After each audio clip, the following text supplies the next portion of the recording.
एकनाथजी शिंदे गटाचे सन्माननीय नामदार दादाजी भुसे साहेबांना महाराष्ट्राचे शालेय शिक्षण मंत्रीपद मिळाल्याने व त्यांचे मालेगाव नगरीत आगमन झाल्याने शिवसेना शिंदे गटातर्फे ढोल ताशांच्या गजरात जंगी स्वागत करण्यात आले.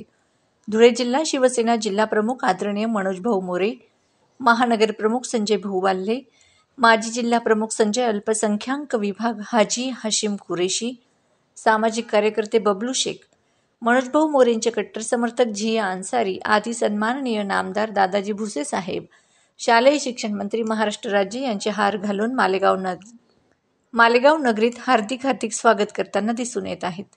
या प्रसंगी हजारोंच्या संख्येने शिवसेना पदाधिकारी व कार्यकर्त्यांसोबत दिसून येत आहेत. आमच्या सिंगम तपास न्यूज व साप्ताहिक सिंगम तपास परिवारातर्फे सन्माननीय दादाजी भुसे साहेबांना महाराष्ट्राचे शालेय शिक्षण मंत्री पद मिळाल्याने हार्दिक अभिनंदन व हार्दिक शुभेच्छा.